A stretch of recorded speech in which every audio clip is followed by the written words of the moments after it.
I've gone back and forth about whether to share this, but I think I need to put it somewhere. This happened when I was a sophomore at a university in the Northeast. I won't say which one. I was in Kappa, and I was an English major. I've always taken my academics seriously because I was planning to apply to law school after graduation. That context matters for what I'm about to tell you. Last semester, I enrolled in an upper-level course on English Romanticism. The class was small, around 25 students, and mostly juniors and seniors. There was a professor who technically led the course, but most of the teaching during discussion sections was handled by the TA. His name was Roar. Yes, that was actually his name. I still don't know whether it was his first or last name, but that's what everyone called him. Roar was probably in his late 20s, tall and lanky, and had this "I'm in a band, but not a good one" kind of energy. He was socially awkward in a way that made people uncomfortable. The class itself was fine. Lots of close reading, lots of discussion about nature, memory, and other romantic-era obsessions, but participation was usually dead. Most students just sat in silence, waiting for Roar to fill the gap, which he clearly hated. When the silence dragged on too long, he'd start cold-calling people, sometimes mocking them when they clearly hadn't done the reading. It was painful to watch. There was one student who consistently kept the discussions alive. His name was Luke. He was tall, had brown hair, and I knew he was in one of the more respected fraternities on campus. Luke had a way of making jokes at exactly the right moment, not disruptive, just enough to break the tension. And unlike most people, he actually did the reading. When Luke spoke, it was obvious he knew what he was talking about. The humor felt earned, not forced. He wasn't trying to be the class clown, he just had presence. I remember thinking he was smart, a little goofy but confident. Because participation affected my GPA, I became one of the few other students who spoke regularly. Most days it was just me, Luke, and maybe 2 or 3 others carrying the entire discussion while everyone else checked out. Roar seemed to appreciate this. He nodded along when I spoke, sometimes expanded on my points, and made comments that felt validating. For my first essay, I wrote about ambiguity in Wordsworth's Tintern Abbey. It wasn't groundbreaking, but I was proud of it. When I got the paperback, Roar had written long, detailed comments in the margins, not just corrections, but genuine engagement with my ideas. He agreed with me. He encouraged me. That's when things started to change. After that first essay, I started noticing subtle changes in Roar's behavior. He began paying more attention to me in class. He called on me more often than anyone else, asked follow-up questions to my answers, and held eye contact for just a little too long.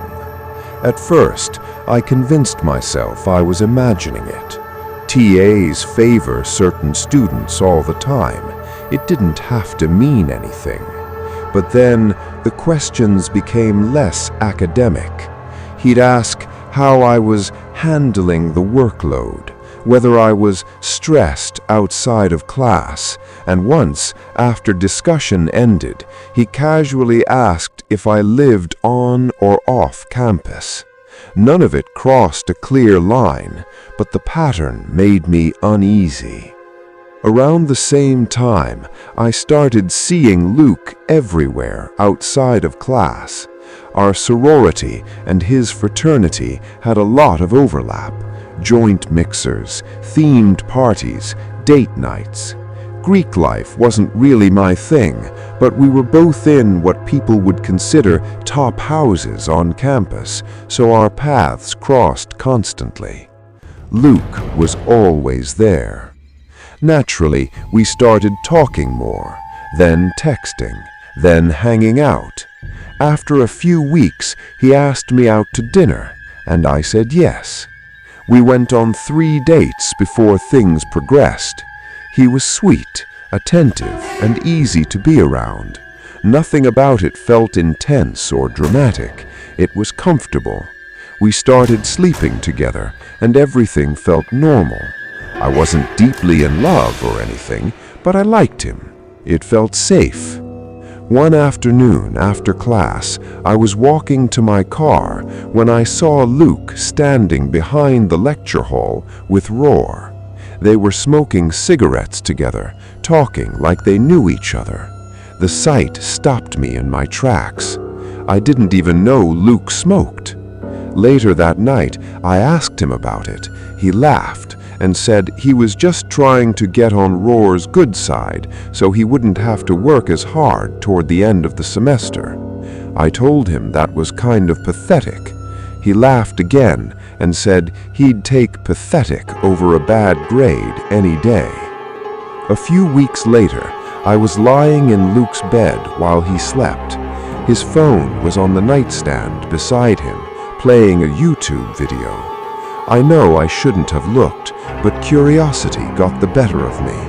I'm a college girl in a sorority. Trust issues come with the territory.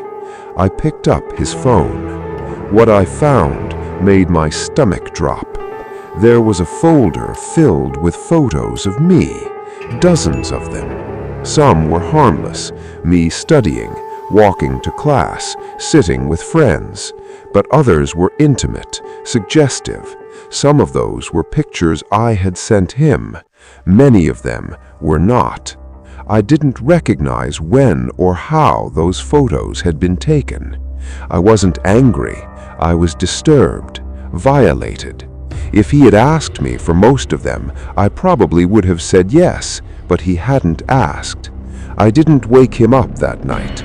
I put the phone down and lay there, staring at the ceiling, trying to convince myself I was overreacting. A week later, curiosity and dread got the better of me again. After he fell asleep, I unlocked his phone. That was when everything fell apart. This time, I didn't stop at his photo gallery. I checked his messages, his deleted files, everything. What I found made my hands start shaking.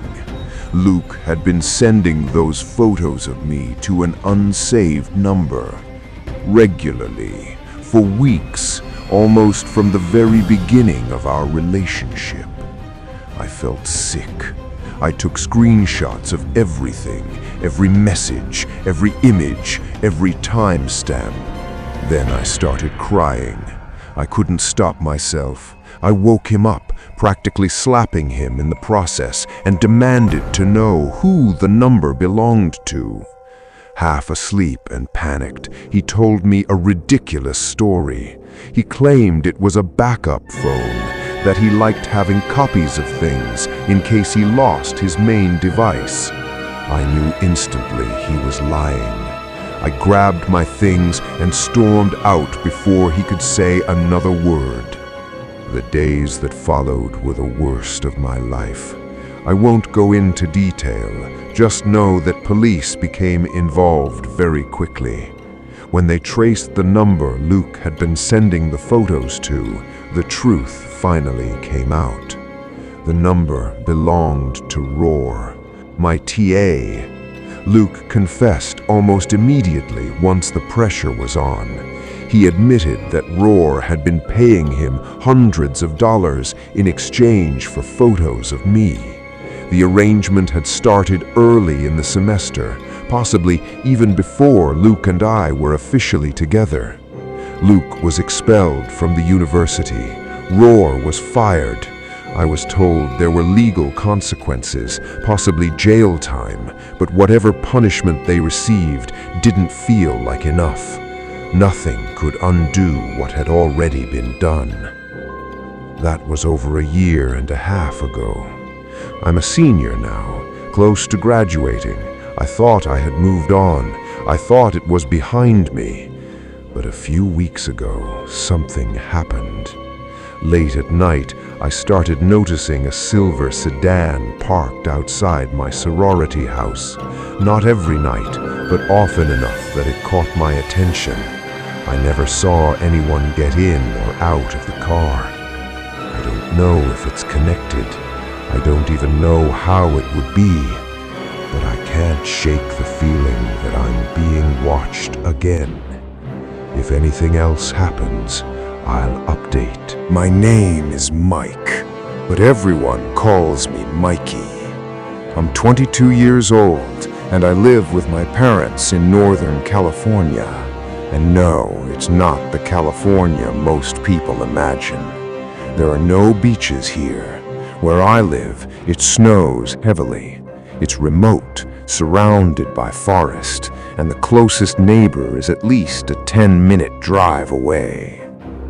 I've been skiing my whole life, so the cold never bothered me. If anything, I prefer it.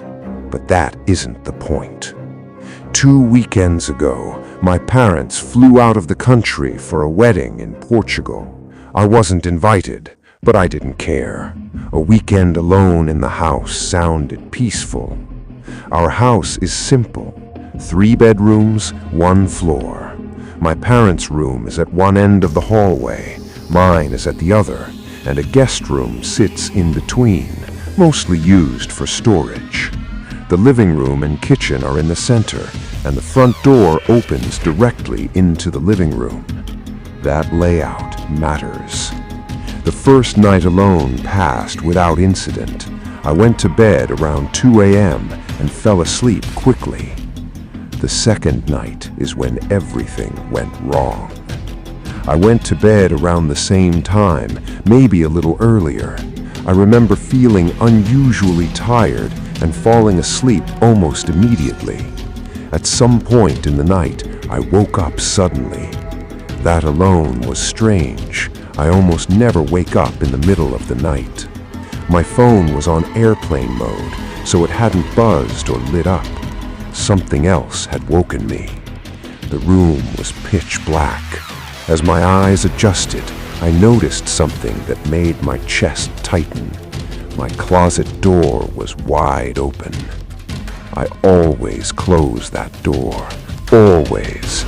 It's a sliding door that doesn't stay shut on its own, so closing it is part of my nightly routine. I've been that way since I was a kid. I know I didn't leave it open. My heart started pounding. My mind tried to convince me I was still dreaming, but I knew I wasn't. I was fully awake.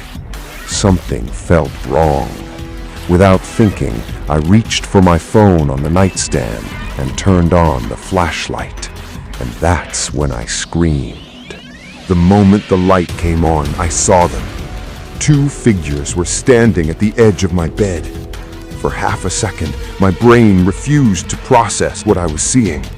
They were tall, human-shaped silhouettes, completely still, like they'd been frozen in place.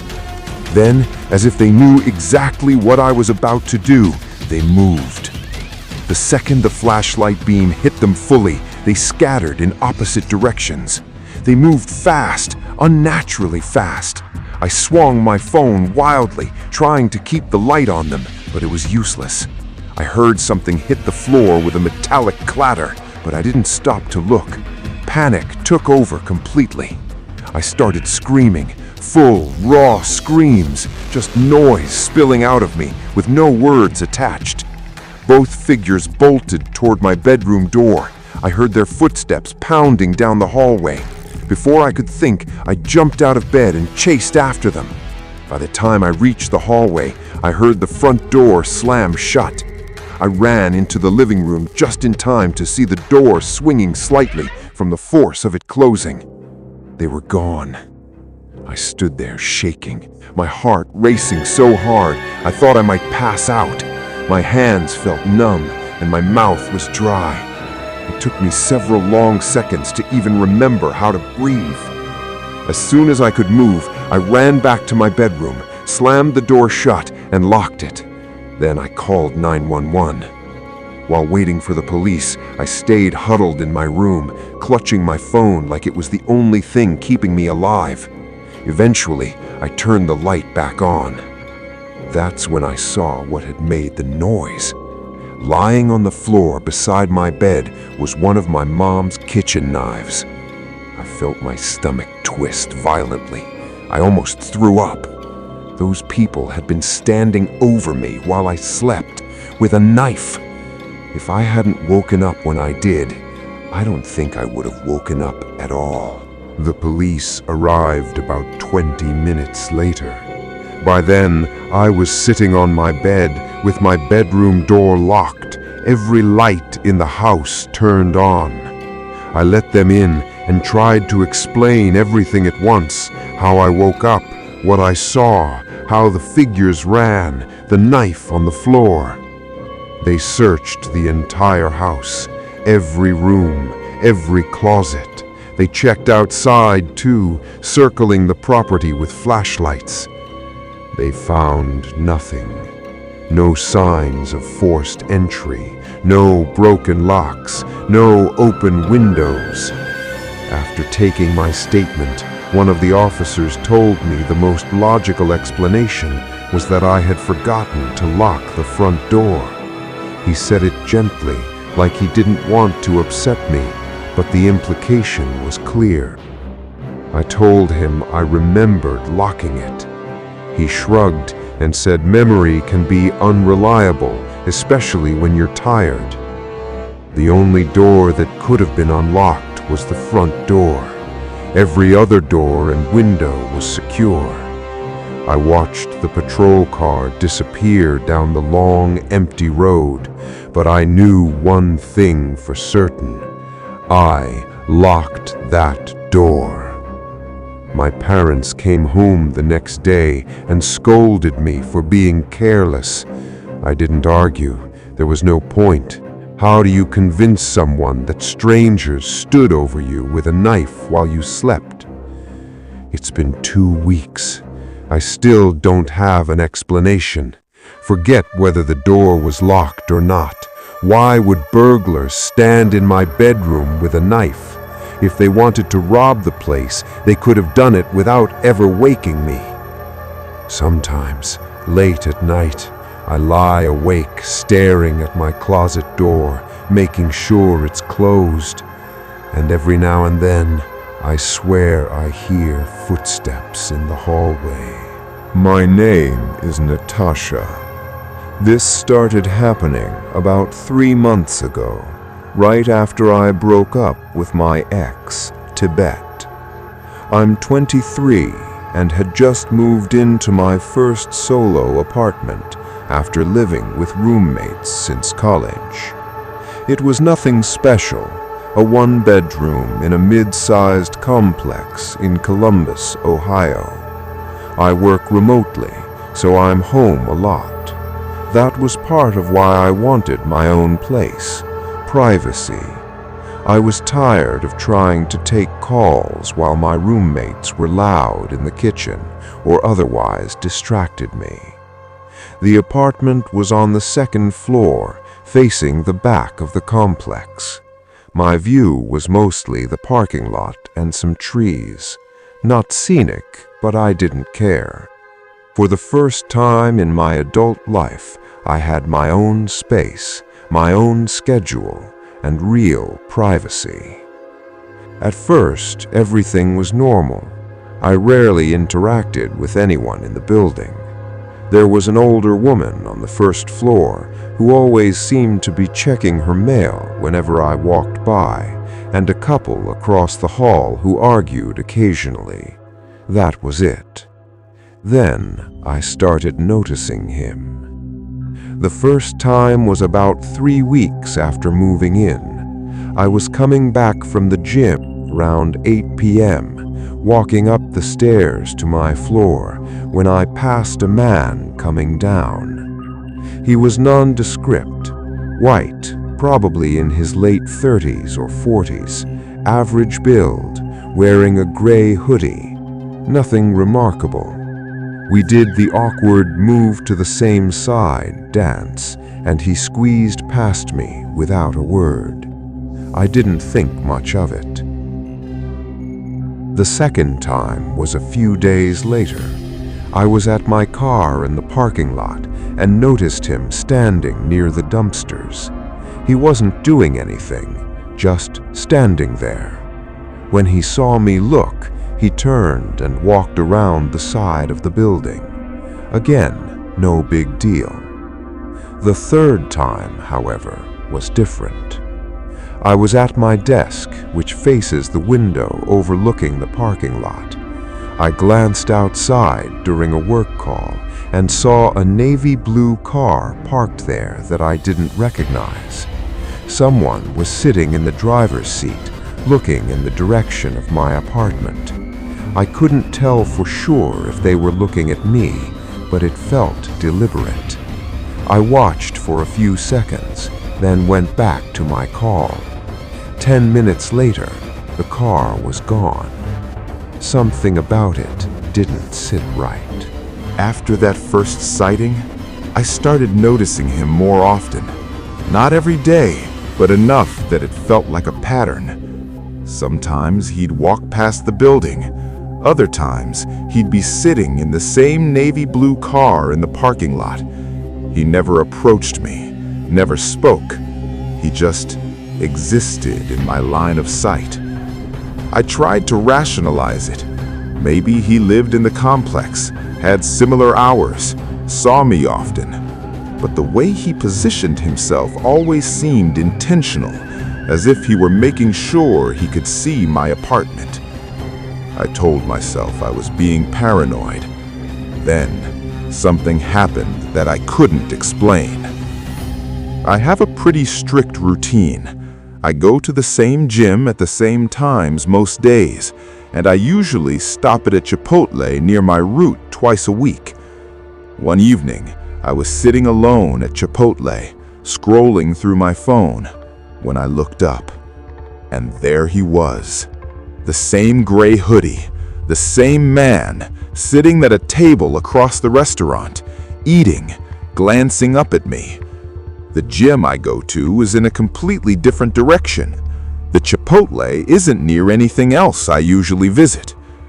I felt my stomach drop. I wanted to scream.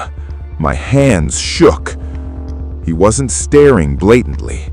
He looked down at his food, glanced up, then looked down again, but I could feel it. He was watching me. I left immediately. I got in my car, locked the doors, and drove away, constantly checking my mirrors. He didn't follow, but I took a strange route home anyway, just to be safe. When I arrived at my apartment, I spent an hour sitting in the dock, watching the parking lot. I didn't see him or the car again. I tried convincing myself it was coincidence. Then, one morning, I found a note slipped under my door. It was handwritten. It read, "You should really close your blinds at night." I dropped the note, my hands trembling. The feeling of helplessness and danger was immediate, visceral. I had to move. 2 weeks later, I left the apartment. I paid the penalty on my lease and moved back in with my parents. I thought it was over. But if it really were, I wouldn't be writing this now. About a month after moving back in with my parents, I thought I was finally safe. I was careful, always checking my surroundings, always locking doors and windows. I tried to ignore the creeping feeling that someone might still be watching. Then it happened. I was driving back from the gym, a different one near my parents' house, when I saw it. A navy blue sedan parked on a random side street, maybe 2 blocks from my neighborhood. I recognized it instantly. My stomach dropped. I knew that car. I knew it for a fact. I sped the rest of the way home, trying not to panic. I didn't see anyone in the car or following me, but the fact that it was there at all made my blood run cold. If it was him, and I'm almost certain it was, then he already knew where I was. I told my parents immediately. My dad said he'd keep an eye out. My mom started double-checking all the locks. They've been watching the streets more carefully since then. My dad even suggested installing a camera at the front of the house. It's been about 2 weeks, and I haven't seen the car again.